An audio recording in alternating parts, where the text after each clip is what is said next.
Hello, and welcome to Mental Health Matters Podcast. I'm your host, Liz Lang, and I'm here with Dr. Mark Burton. In this podcast, we will talk about all things mental health. Thank you so much for joining us.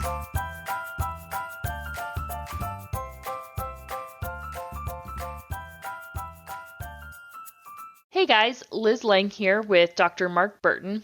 And this week, we are going to continue where we left off last week in talking about teens and technology. And we're going to focus primarily this week on youth pornography use because it's a really big problem. And in a lot of ways in our society, pornography is accepted.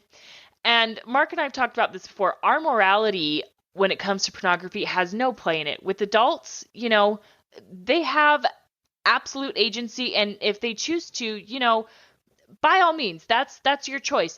But when it comes to our youth, it's a problem. And so we want to go into and explore why it's a problem for youth. So I want to start by giving my educated guess as to how pornography use starts in youth.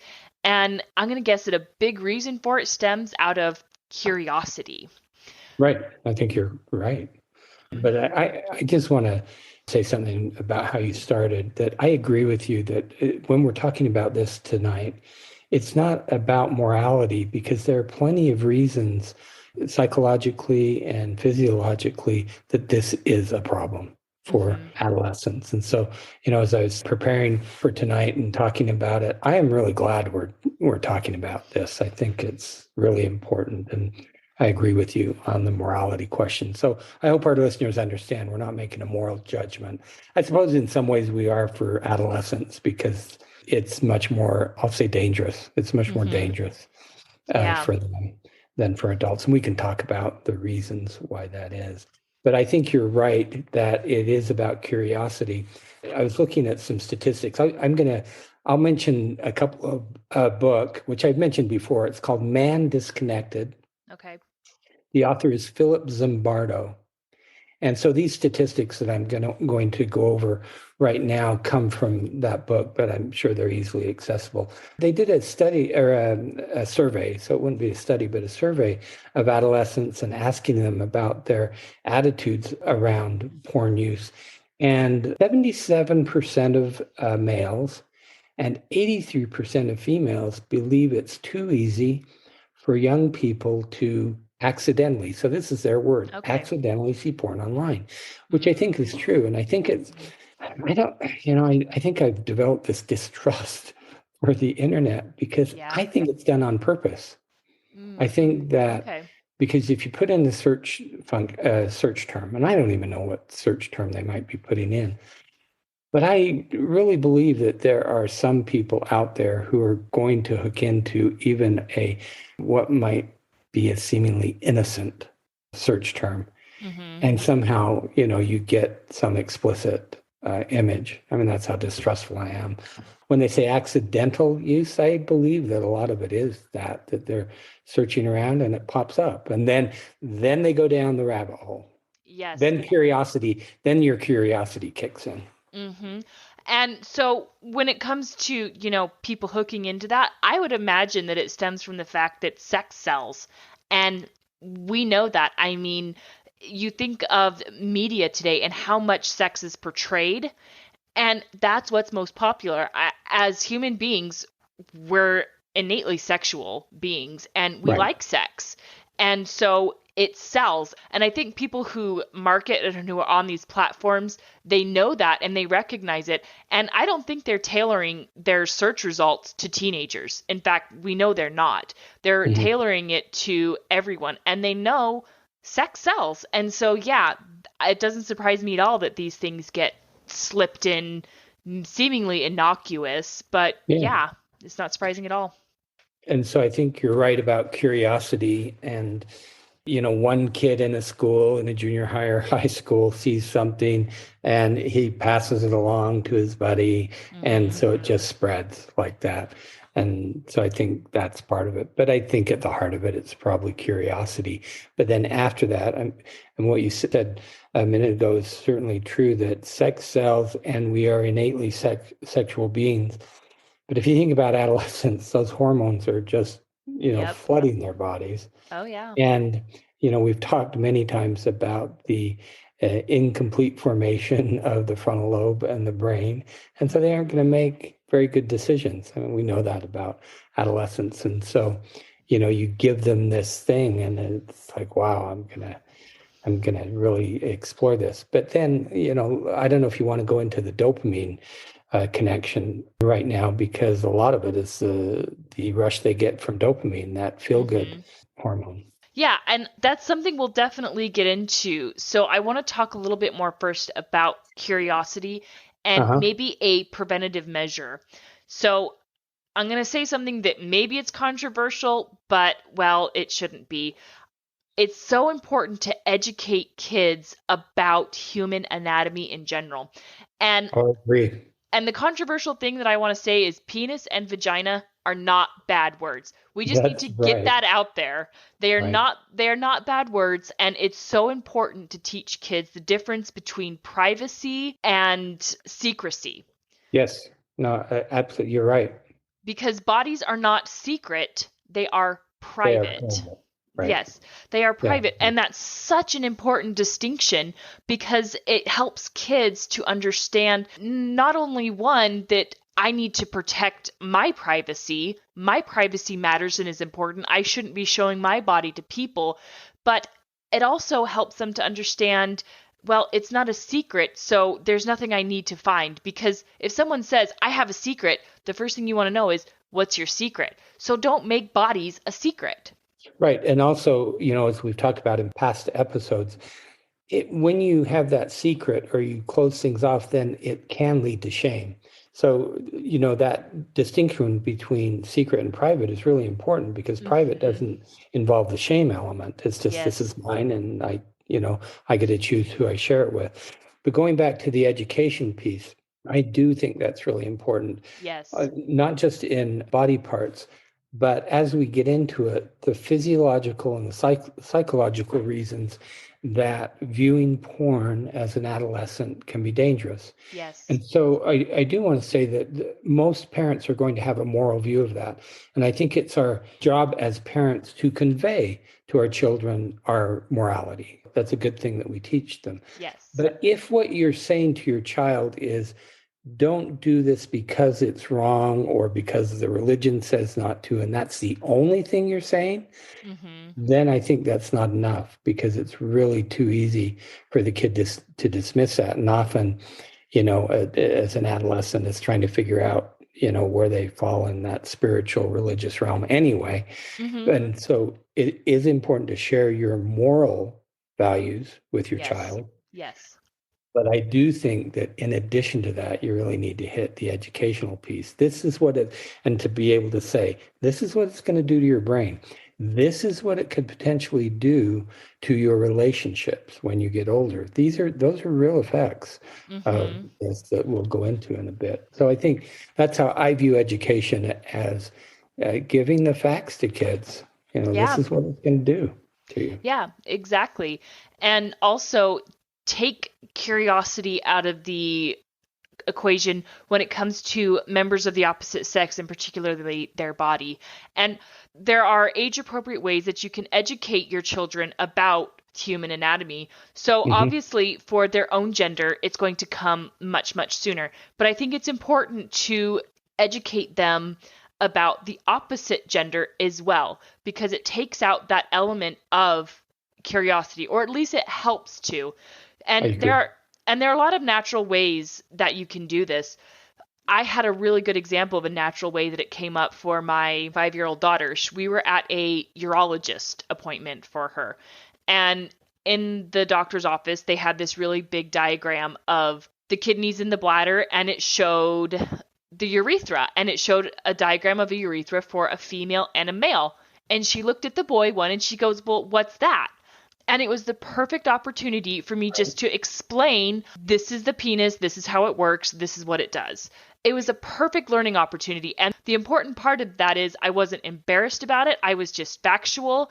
I was casual. She asked a question, I answered it. That was it. See, a lot of parents can't do that, and It's hard. they avoid having that proverbial birds and bees talk. We shouldn't view that talk as something that happens, okay, when they hit adolescence. Mm. It goes on through the childhood and adolescence where we talk about it. And so I agree when we as parents are able to talk about it either without shame or embarrassment, then Hmm. it says to the kid, okay, this is just a normal part of life and nothing to be ashamed about. And these are the names. And so it's private, it's not secret. I Yeah. agree with you. I think more parents need to get comfortable Hmm. talking about it. There are plenty of books out there that will help parents do that because I Yeah. think often the parent will say, oh, I have no idea. I don't know what to do. I don't know what to say. I don't know how to approach it. Yeah. There's a lot of help out there for parents who are struggling with that.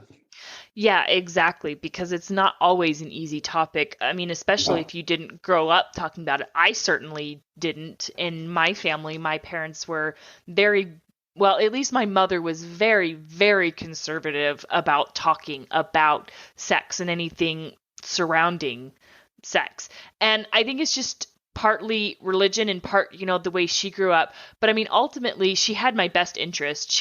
I think she was worried that if she talked about sex, it would elicit the curiosity in me. And Right. I would, if I heard about it, I would want to go find out more on my own, which totally makes sense. I mean, I can totally understand where this comes from as a parent. And even as a society, I think we have this idea that if we tell kids about something that is private, it's going to get them even more curious and they're going to go look up information on their own when And they'll really, suddenly be out of control. That's our fear. right. Right. And I think a lot of parents make that mistake, and it's a really easy mistake to fall into. But if you just answer their questions and if you invite them and let them know, or even just say, I'm going to tell you about this, and you're going to be able to find a lot of information from a lot of people, and you're going to get a lot of distorted information. And it's going to send you down this rabbit hole that can lead you to be out of control. So if you have questions, please come to me, ask me. I am happy to answer them. And hopefully you've developed that relationship where they trust you to answer them truthfully so they don't feel like they need to go seek that information Yeah, on their I own. agree. Yeah. So let's talk now about why pornography is harmful in youth and get into the chemistry of it, the physiology of what's happening in the brain when we view pornography and why that's harmful to youth. So the comparison I'm going to make is with alcohol, because I think a lot of people, alcohol use in adolescence, they understand it. And a Hmm. lot of it certainly has to do with the developing brain.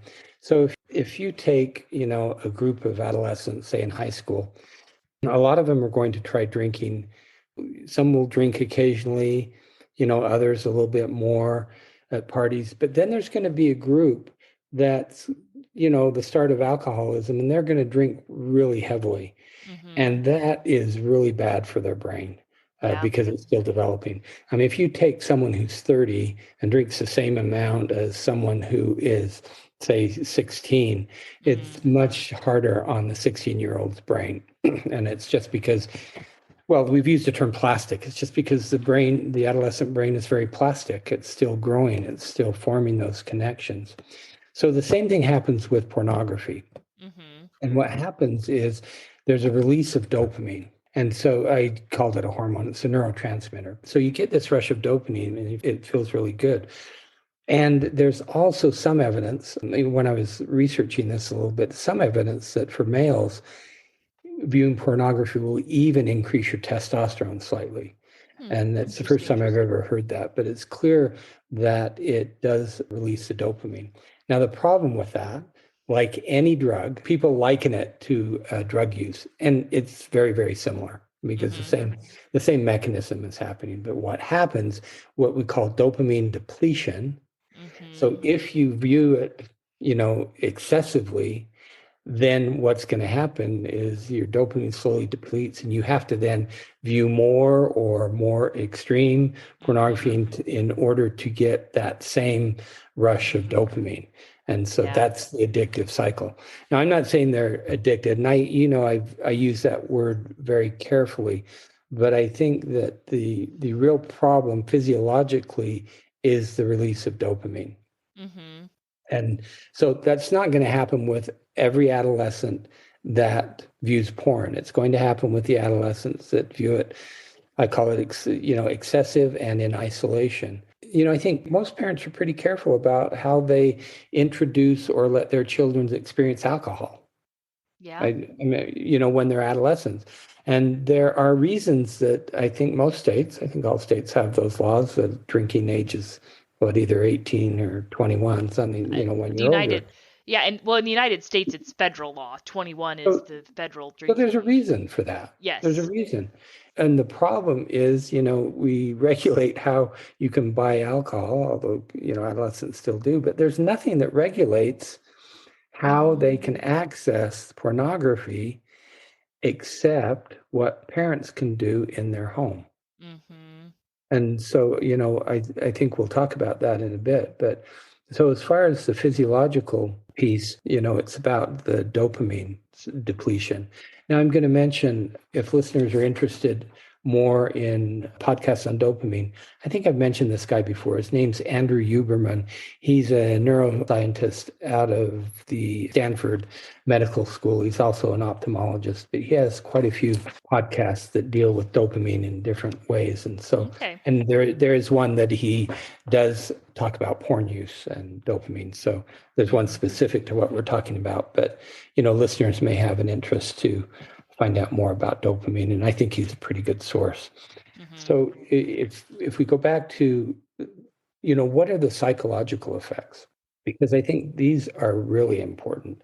Yes. And I think in some ways they might be more critical for all users. Like I think that dopamine piece is probably, I would guess, only true for the heavy users. Uh-huh. Yeah. And the percentage wise, I didn't do the math on this, but so let's say males, 1 out of 3 users of pornography who are male, 1 out of 3 are considered heavy users, which is Okay. more than 10 hours a week. Wow. And so that's quite a bit. And I think that Mm-hmm. when we talk about that dopamine depletion, that's probably the group that we're talking about Mm-hmm. mostly. But the psychological effects, I think, are probably across the board. And it's really important for listeners to understand, which they probably do. Pornography is not education. No. Pornography is fantasy. And what they're seeing is not real. It's not real world. And Mm-hmm. so if you then have your first experiences with sexuality being online with something that isn't real, then one of the real problems is when you get to wanting to have a relationship, the relationship, you treat men often or boys often are going to treat their girlfriends just as sex objects. And that's Mm-hmm. what we're finding instead of, because, when you have a relationship, there's all sorts of things go into it. The friendship part of it, how you get aroused in with real life and things like that. Porn users only see sex as physical performance or Mm-hmm. mechanical arrangements without the romance. So if you think Mm-hmm. of romance, with no romance, without emotion, without intimacy, without the communication, without touching, negotiating, sharing, touching, even kissing. And so I think one of the real dangers of adolescent porn use is that they then see sex in unrealistic terms, and it's only a mechanical function, and they're Mm. missing really the whole range of relationship issues that should go along with that Yeah. in a healthy relationship. Yeah, I And agree. So it makes me think of how relationships start. And most people don't see someone. In fact, I think it's incredibly, incredibly rare to see someone and just think, I want to have sex with that person. It develops over time. I mean, there's rapport, there's getting to know each other. Like all of these things have to happen in order for sex to happen. You don't just make eye contact and, want to start getting busy, right? And I think you're right. It's important to teach children the importance of what a full, committed, and fulfilled relationship looks like and how that feels and the difference that you're going to get in your sexual experiences. I think it's very important to teach kids at a young age right, see, what that's going to be like. Yeah, that's the educational component that I think Yeah. parents ought to educate themselves, not only on the physiological changes that happen, but what Yeah. does this do realistically to you, when you're 21, 22, 25, and you're wanting to form that relationship. And this is certainly a bit of an aside, but it's one of my real complaints about phone use in adolescence and texting Hmm. because they don't have that face-to-face interaction. And it's Yeah. very different to just, communicate just via text as opposed to sit in front of someone, see their eyes, see their facial expression. Hmm. And so they're missing that. And so that's certainly what porn does. I mean, one of the other things that parents ought to be aware of is that statistically, for heavy porn users, it really normalizes unprotected sex. Mm. And so that can be dangerous in many ways in STDs and certainly unwanted pregnancies. It's really hard for the adolescents to understand that what they're seeing is not real life. Yeah. This is Well, fantasy. right. And we even think of things so casually portrayed in just everyday media use, everyday relationships that we might see on TV.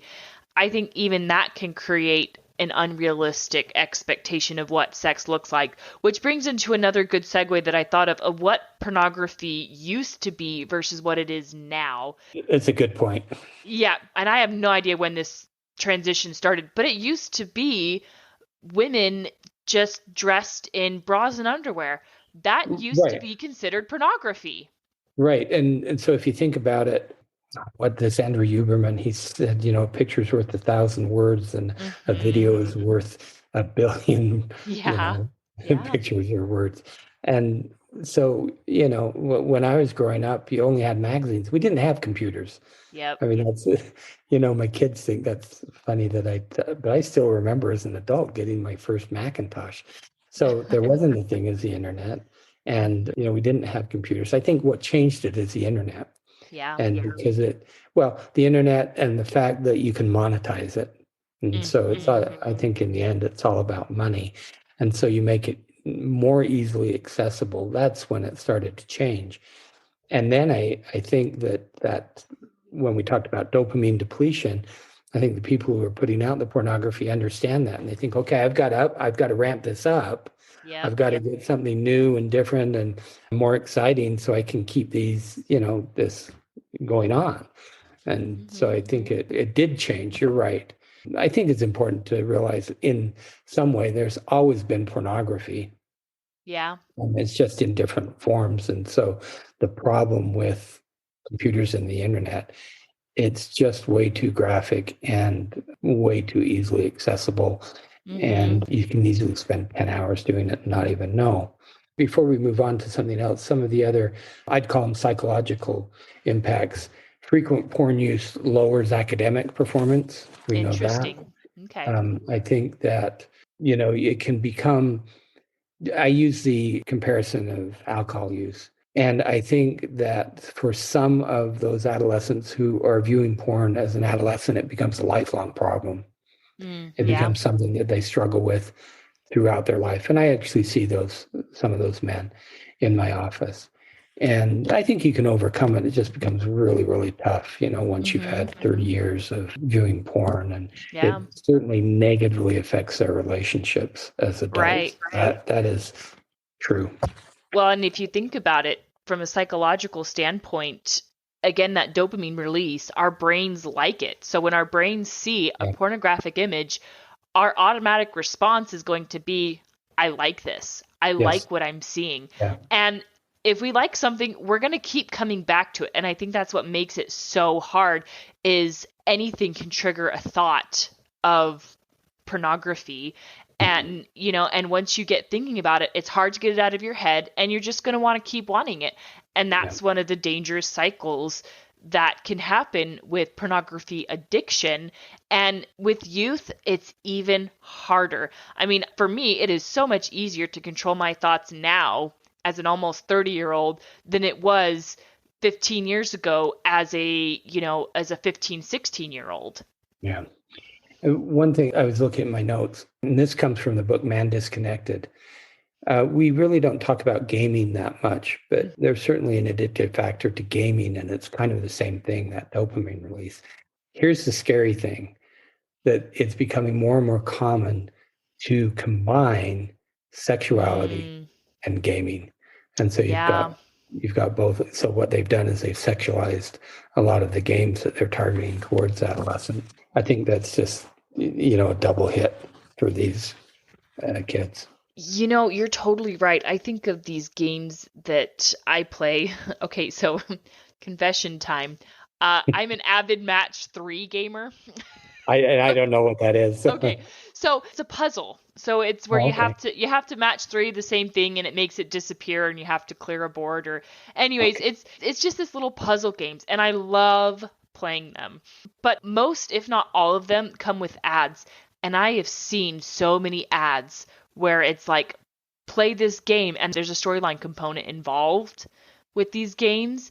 And there's this one that I saw for a long time, and I'm assuming that it's not as big anymore. At least I hope so, because I don't see very many ads for it anymore. But it was like this life choice. Like, you got to choose, you got to make these life choices, and almost all of them were romance. And one of the really common scenarios that would come up is a girl walks in on her boyfriend having sex with someone else, and the option is throw them out or join them. And I'm like, Oh my, okay. right? Right? Exactly. And I'm like, yes, I'm not kidding. That was literally the advertisement that is The popping up. listeners can't see me. My hand went to my forehead. You're face palming right now. That's crazy. Yeah. That's crazy. Uh-huh. Yeah, that's an actual thing. And But so here's my problem with, I mean, there are a lot of problems with that. yes. I think what happens is people get hooked into that and they start Uh-huh. living it as it's like their life. Yeah. Yeah. It's a big problem. And again, parents, pay attention to what your kids are doing, Yes. because ads like that, I mean, these are games that I know kids, at least young kids, play. And I can tell you, I know exactly what age group that is geared towards. That's geared towards teenagers. I Yeah. mean, maybe it's not, but I mean, that's who's going to get hooked on it. I mean, teenagers are going to find that extremely appealing, to live out this alternate reality where they can make their own choices, and they can get the hot guy or the hot Yeah. girl. That's going to be appealing to them, and it's dangerous. Right. But it takes them away from Hmm. actually going out and forming relationships. And Yeah. that's the problem with Yeah. the excessive use Hmm. of gaming and the internet.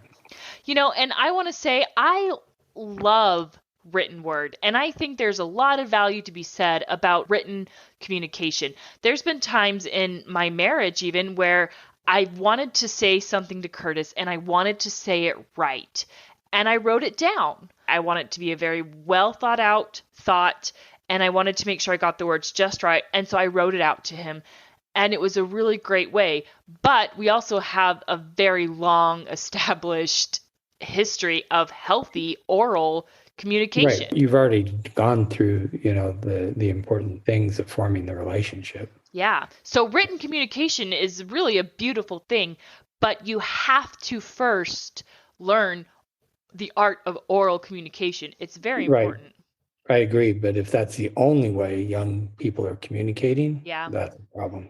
Yep. Yeah. And that's a big problem with cell phones. Yeah. Often hear so many times of teenagers sitting in a room together texting each other. They're texting each other. Yeah. Yes. And they're like 3 feet apart. Yes. And it's like, what? Okay. First of all, what are you saying that you don't want everyone else to hear? That's potentially Yeah, I a think it's just problem. a habit. Well, of course, they're probably talking about other people in the room. Yeah. Which, again, There's a problematic. problem. I mean, Yeah. Yeah. it's funny though, because Curtis and I do that. We text each other all the time. We send each other messages a lot. And Uh, and a lot of it's because we don't want to yell. I mean, I don't know, maybe it's because we yeah. have a big house, but I mean, we text each other all the time. Hey, can you come do this? Or, hey, can you take care of this for me? But I mean, again, it's different because we know how to talk to each other. That's right. So, all right, let's talk about what happens when we know a teenager is using pornography. And I think I know where you're going to start here, or at Yeah. least I know an important component of it is not shaming them, which can be very easy to do and also very hard not to do. So let's talk about helping teenagers through Well, I think pornography. there are certainly programs that exist for teenagers who their parents might think they have a problem. I don't like them at all because I think they're mostly shame-based. Okay. And so I think that the important thing for parents is to, now remember, we've talked about validation, and you can validate Mhm. that this is enticing for the teenager. It doesn't mean you Yeah. agree with what they're doing. And so I think that if you want your teenager to listen to you, you've got to get on their level and say, I get it. I understand how Mhm. this is really appealing to you. And I certainly understand the reason you're doing it. And then you go into here are the reasons why this isn't a good thing for you right now. What I'm going to suggest now is certainly something parents should do before. I think parents need to have controls over the Yes. internet in their home, over phones, over tablets, things like that. And Mhm. I was just talking to a father today about a 16-year-old son, and I didn't ask him what phone he had or what he was using, but somehow he can turn the phone off at a certain time, and he can restrict all those sites. And so Mhm. it can be done that you Yeah. can give your child a phone or let them use a phone if that's what you want, and you can do your best to protect them. Now, it's not going to be 100% effective because kids No. are smart, and their friend is going to say, oh, I've got a workaround for that, but at least you can make the effort, and I think you Mhm. can make it harder for them to access it. So I think once you figure out there is an issue, to me, this is just like alcoholism. If I see someone who is struggling with alcohol and say, okay, we're going to try and cut down, you can't just take away the alcohol and then you create this void. I think the same thing is true with pornography use. Mhm. With your child, you can't just take away the pornography, create this void. You've got to fill it with something. You've got to fill it with something that's healthy. Maybe Mhm. it's activities together, exercise, meditation. There are all sorts of things, doing things, together as parent and child. And so I think as a parent, we have to be more active Yeah. in helping the child through this. I really disagree with the idea of I'm going to send you to this place and they're going to help you get over it. I don't, I Yeah. don't think it's That's effective. no. But I think as parents, we get involved and we say, I am going to help you with this. And I think Mhm. you can even say, you know what, you're 16 now, when you're 21 and you're out of the house, you do what you want. I mean, you all Yeah. have that power. But right now, this is my house. This is what we're going to do. And I'm going to help you do it. And so it's important that you fill that void that you're creating by pulling back the pornography, fill it with something healthy. So one rule that we've already established in our house is you don't just get to sit holed up with a tablet or a phone or a TV in a room by yourself. Yeah. I've talked about this before. My kids have iPads that they use for school, and they have alternative stuff that they can do outside of schoolwork. And so, as rewards, we'll let them have iPad time, is what we call it. Yeah. Yeah. And even at this age, we have very strict guidelines. You are not allowed on YouTube, even kids' YouTube, you are not allowed on that, period. And you don't just get to go sit in your room by yourself and play on your tablet. You're going to be out in the open where everyone can see you, where everyone can see what you're doing. And Yeah. I I agree think with that. and I think that's a very important precedent to set early on because Yes. my oldest is just starting to want to do that. I'll find her even in my office, it's a guest room. She'll come in here and she'll want to sit on her iPad. And I say, no, you're not going to do this. You're going to go sit out in the living room. You're not just going to sit holed up by yourself because it opens the door for, anything to pop up. I agree with that. You're absolutely right. I think parents should establish that early on. I mean, I know a lot of parents, I've heard of a lot of parents who give their kids a TV in their room. I think that's That's bad bad. for a number of reasons. Yeah. It negatively affects sleep. We know that. Yeah. Yep. Yeah. So, all right. This has been a fantastic episode. I hope that this episode has helped you learn something, and it would really help Mark and I out if you would subscribe to this, share it with people. We would really appreciate that. Also questions. We'd love to answer your questions Yes. or, your experiences and talk about them. That's certainly anonymously, but that's a good thing to do as well. Yes, yeah, we love to hear positive stories. So next week, we're going to get into grief, which we've touched on before a little bit, but we're going to really kind of delve into it. So we will see you all next week. Have a question for Dr. Burton? How about a topic you'd like us to cover? Send us an email at mentalhealthpod21@gmail.com. This podcast was produced and edited by Liz Lang. Music is by Audio Lounge.